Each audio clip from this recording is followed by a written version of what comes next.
The text came through at 9:17 on a Tuesday morning, and I almost laughed when I saw who sent it. I was sitting in the parking garage of a commercial property in Phoenix, engine still running, coffee going cold in the cup holder, about to head into a walkthrough with a property management company that had hired me to audit 3 years of maintenance vendor contracts. My phone lit up on the passenger seat. My brother Caleb. The preview showed 4 words before I even unlocked the screen: "We had to leave." I opened it because I assumed it was about the broken water heater, or maybe the landlord situation he'd mentioned 2 weeks ago, the one I hadn't had time to fully follow up on. My brother has a talent for turning small problems into urgent ones at inconvenient moments. So I read it quickly, standing posture, ready to type a fast reply and get on with my morning. It was not about the water heater. We had to leave. Me and Vanessa took what we needed. The joint account is handled.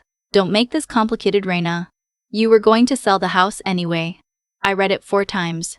The coffee was still warm enough to drink. I didn't drink it. I sat in that parking garage for exactly 11 minutes, which I know because I was tracking the time before my walkthrough. 11 minutes of sitting completely still with my hands in my lap, and that text on the screen and a specific kind of quiet settling over me that I have only felt once before in my life, which was the moment I realized at 22 that my college boyfriend had been skimming money from our shared account for 8 months, and I had not once questioned the balance discrepancies I kept noticing. I did not make that mistake twice. My name is Reyna Castillo. I'm 31 years old. For the past 6 years, I've worked as a contract auditor, mostly for mid-sized commercial real estate firms and property management groups across the Southwest. What that means in plain language is that I read financial records for a living. Lease agreements, vendor invoices, maintenance logs, bank reconciliations. I look for the places where the numbers don't match the story being told about them. It is not glamorous work. It requires patience and a very specific kind of attention that some people find exhausting and that I find, honestly, calming. I am good at it. I have built a stable, quiet, functional life around being good at it. My brother Caleb has spent most of his adult life building the opposite kind of life. He's 4 years older than me, which means he's 35, which means he has had 35 years to develop the particular skill set he has, which is making every room he walks into feel like things are about to get interesting, and making every person in that room feel slightly responsible for him. He is charming in the way that people are charming when charm is the tool they've learned to use instead of reliability. He tells good stories. He remembers details about people. He shows up to things until he doesn't. Our mother, before she passed from a stroke 3 years ago, used to say that Caleb just needed the right opportunity. I used to nod at this. I stopped nodding at some point, though I couldn't tell you exactly when. Vanessa is his girlfriend. She's been his girlfriend, on and off, for about 6 years. She's fine.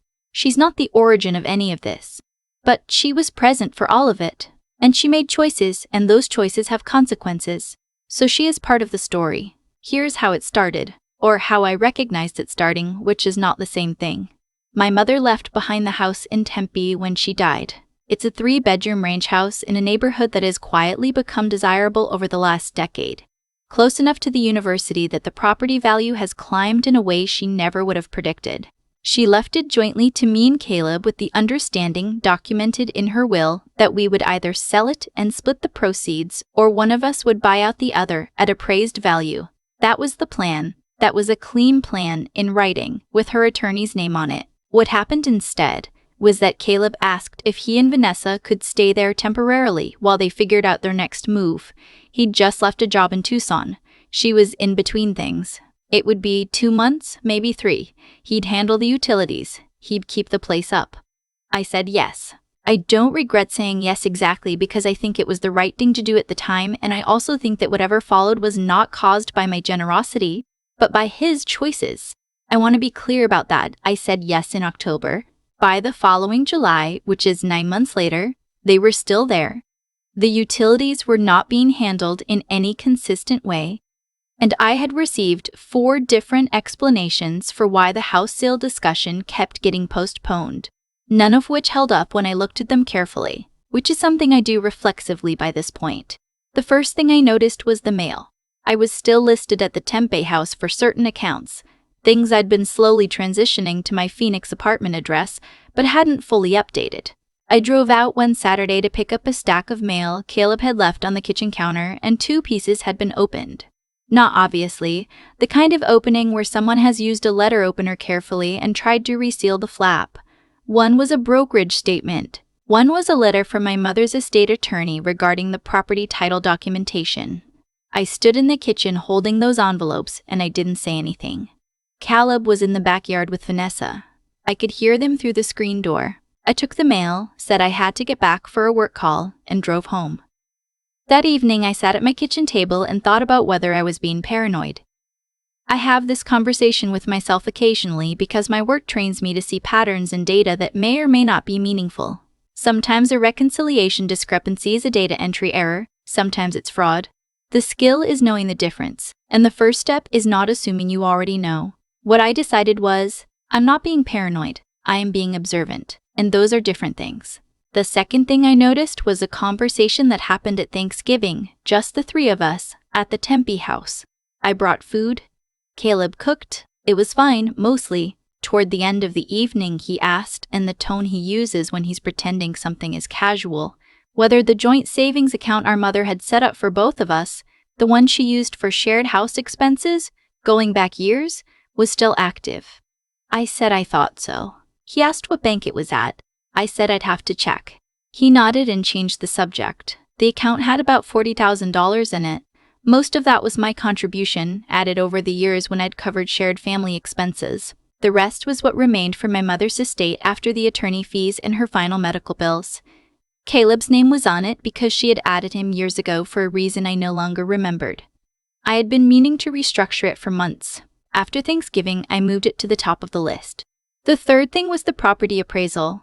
I had scheduled an independent appraisal of the Tempe house in early December, which Caleb knew about because I had told him directly and asked him to be available. The appraiser confirmed the appointment, drove out, and called me afterward to tell me that the man at the house had said the appointment was canceled and turned him away. I called Caleb. He said there must have been a miscommunication. He didn't sound embarrassed.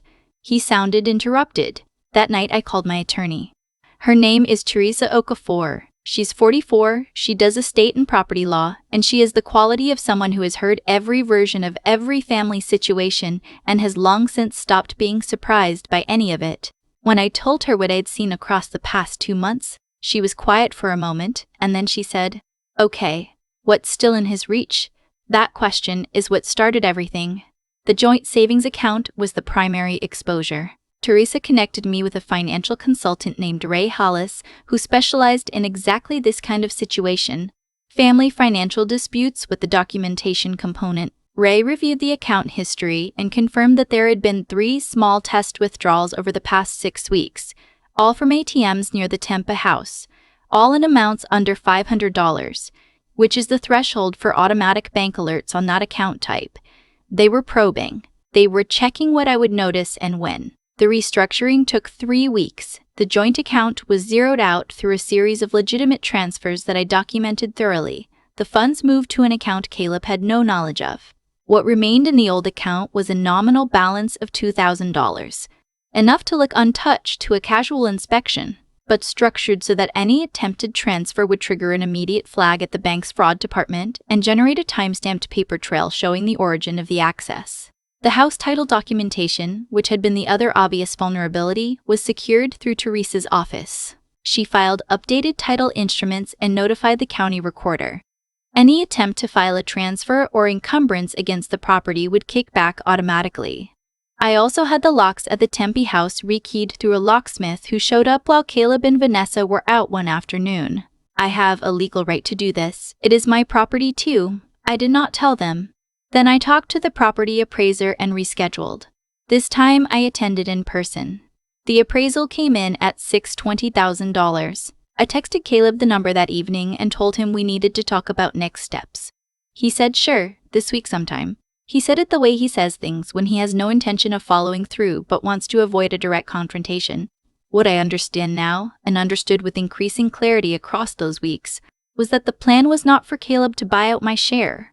The plan was for him to delay long enough to find a way to transfer the property, access the joint account, and present me with a situation where enough had already moved that fighting it felt more costly than accepting it. This is a recognizable strategy. I've seen versions of it in vendor fraud cases. Someone delays, obscures, and maneuvers until the exposure is baked in and the path forward seems to require you to agree with what's already happened. I was not going to agree with what was already happened. The February work trip was planned. I'd had a 3-day engagement in Las Vegas lined up for weeks, reviewing lease audits for a commercial property group. I told Caleb 2 weeks in advance, specific dates, specific return flight. I watched his face when I told him. He blinked twice quickly and said, "Have a good trip." I left on a Monday. I flew to Las Vegas. I checked into my hotel, I had dinner with a client group, and spent Tuesday morning in a conference room working through revenue reconciliations from 2021 to 2023. From 2021 to 2023. At 9:17 Tuesday morning, my phone lit up with that text. We had to leave. Me and Vanessa took what we needed. The joint account is handled. Don't make this complicated, Reyna. You were going to sell the house anyway. I forwarded it to Teresa immediately. Then I called Ray Hollis. Then I called the bank's fraud and security line, a contact Ray had established with a specific representative named Marcus Lane 6 weeks before this moment, specifically for this purpose. Marcus confirmed within 40 minutes that the attempted access to the joint account had triggered the fraud flag. The $2,000 balance had not moved. The attempt was logged, time-stamped, and attached to a fraud case file. Then I called the property management contact Teresa had established with Maricopa County and confirmed that a transfer filing attempt had come through that morning and been automatically rejected. Rejected and logged. Then I opened my laptop and sent Teresa the text message, screenshotted, with a timestamp. I went back into the conference room. I finished the Tuesday session. I flew home Wednesday morning. The house was not what I would call emptied, but it was significantly changed. They had taken furniture, Caleb's personal items, which was expected, Vanessa's things, a television, a portable air conditioning unit I had purchased when my mother was living there, several pieces from the kitchen, my mother's Keurig, which is a small and stupid detail, but I want to mention it because when you walk into a place and the coffee maker you bought your mother for her birthday is just gone, it has a specific quality to it that I don't have a better word for than small and mean. They had also taken a filing cabinet from the small office room at the back of the house, the one that had been my mother's sewing room and that we had converted when she got sick. The filing cabinet contained copies of her medical documents, some old tax returns from before her death, and, I know this because I had been thorough, exactly nothing that would help them. Her financial account information was not in that cabinet. Her title documents were not in that cabinet. The only things in that cabinet that had any value were photographs, and they did not take the photographs. I do not know if that was carelessness or something else. I prefer not to think about it too hard. I photographed every room, every empty space where furniture had been, every open drawer. I made a detailed list on my phone, room by room, which I then forwarded to Teresa as a preliminary property inventory for the civil filing. She had already begun preparing it. Caleb called at 4:22 that afternoon. I let it go. Vanessa called at 4:45. Let it go. Caleb called again at 5:33 and 5:17. On the fifth attempt at 6:09, I answered. He did not say hello. This is consistent with our family's communication style on the paternal side, which I mention not as an excuse, but as documentation. His first sentence was, "What did you do to the account?" I said, "Which account?" He said, "Don't play games, Reyna. Vanessa checked and the transfers won't go through. Everything is frozen." I said, "Everything that belongs to me, you mean?" He said that I was being vindictive, that I had always made him feel like a burden, that our mother would have wanted him to have stability, that the house was sitting empty anyway, and he was just trying to get ahead for once, that I had more than enough and he had never had the same advantages I had, and that I was going to destroy our relationship over money the way I destroyed every relationship, which is a sentence I want you to note because I wrote it down while he was saying it, and the timestamp on that note is 6:12 p.m. on a Wednesday in February. I let him finish. I said, your name appears on a fraudulent transfer attempt filed with Maricopa County this morning at approximately 9:40 a.m. My attorney has the filing, the bank has the access log, the timestamps match the text you sent me. That text is in my attorney's files with your number attached to it. Silence. I said, I'd suggest you call your own attorney before you call me again. He called me 2 more times that night. I did not answer. Vanessa sent a text at 11:47 p.m., saying that Caleb hadn't meant for it to go this far and that she hoped we could work this out without involving lawyers because it was a family matter. I read it and I put the phone face down on my nightstand and I slept for 7 hours, which is more sleep than I'd gotten in a week. What followed is not a story I can tell with any drama because it was mostly spreadsheets. Teresa filed a civil complaint covering the unauthorized property transfer attempt, the removal of personal property from a jointly owned residence, and the attempted financial account fraud. She itemized the removed furniture and appliances against purchase records I had from my mother's estate documentation and my own receipts. The bank's fraud unit produced an independent record confirming the access attempt, which strengthened the case considerably. A detective from Maricopa County's Fraud Division, a woman named Sergeant Holloway, reviewed the complete documentation package in a single afternoon. When she called me to follow up, she said, "You have a cleaner paper trail than most financial crimes we see referred from banks." I told her what I did for work. She said, "That explains it." The criminal referral was the piece that changed the trajectory. Caleb's attorney, once he had one, contacted Teresa within a week. The civil settlement negotiation took 11 weeks. Caleb and Vanessa agreed to return or replace the removed property within 60 days at appraised replacement value. The joint savings account, the one with the nominal balance, was formally closed with no liability on my side. A structured acknowledgement was filed as part of the case record confirming that the property transfer attempt was unauthorized, which was the part Caleb resisted most and ultimately had to accept. More importantly, the property title was freed for sale. I listed it in May. It sold in 31 days for $15,000. I received my half. I deposited it. I did not look at the deposit confirmation for a long time because I didn't want the number to feel like the point. It wasn't the point. The point was sitting earlier that morning at a title company's conference table, signing papers on a house my mother had lived in for 22 years, watching the process complete the way she had intended it to complete in an orderly transfer with full documentation, the way things are supposed to go. I bought a dining table last month. Real oak, not the pressed Ford stuff. I found it at an estate sale in Scottsdale. The woman selling it was the daughter of the original owner. She said her mother had bought it in 1987 and used it every Sunday for family dinners until she couldn't anymore. I paid cash. I loaded it into a rented truck myself and drove it back to Phoenix and set it up in my apartment. Then I sat at it alone on a Saturday morning and drank coffee and thought about my mother and did not cry, which I think is a kind of progress.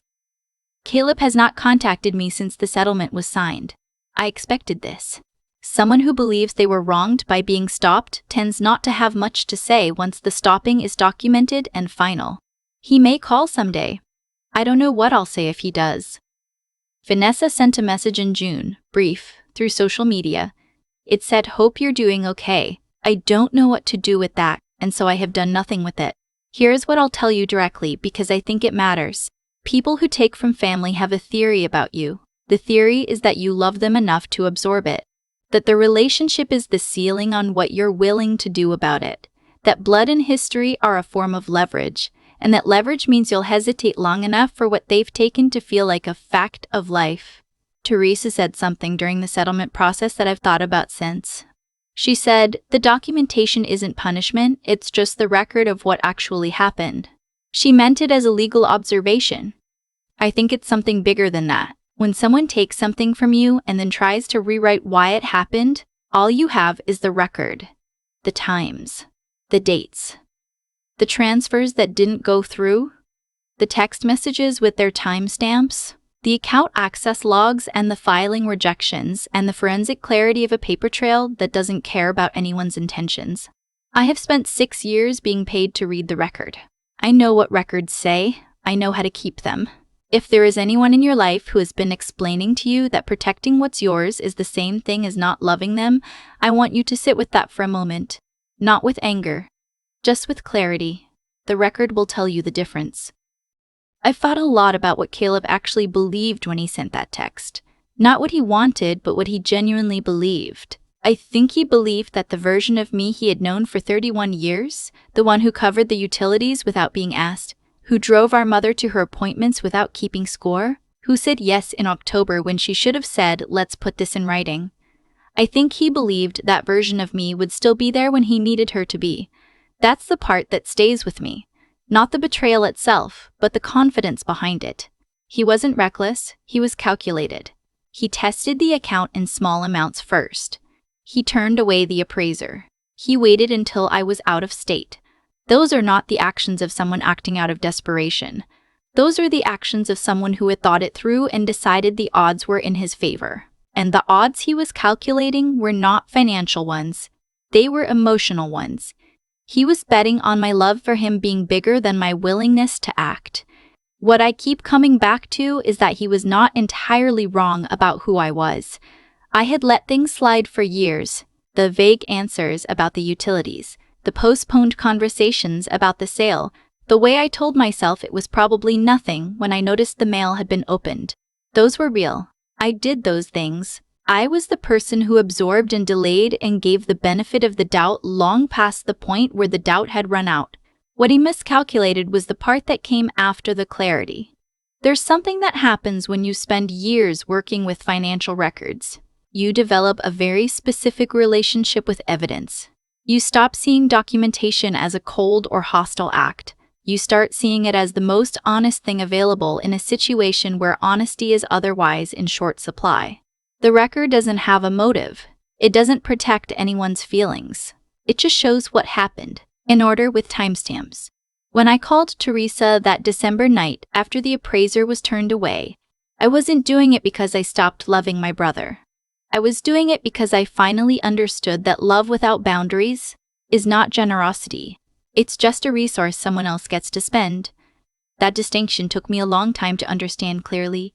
I watched my mother love Caleb in a way that asked nothing back, and I watched what it produced, and for a long time I thought the lesson was about him. It wasn't. The lesson was about what we teach people when we never let our limits be real. Intelligence without the willingness to act on what you know is just a way of being a more articulate victim. I knew what was happening in that house months before I did anything about it. The gap between knowing and acting. That's where the damage lives. Closing that gap is not hardness. It is the most responsible thing you can do for yourself and, honestly, for the other person too. Caleb is 35 years old. He needed to learn that actions have records. I was not doing him any favors by making it easy to avoid that. The oak table I bought is still in my apartment. I drink coffee at it most mornings before work. It is a completely ordinary piece of furniture, and it means more to me than almost anything I own, because I chose it alone, on a Saturday, with money that belongs to me, in a life that no one else gets to redirect. That is not a small thing. It took me a while to understand that it isn't.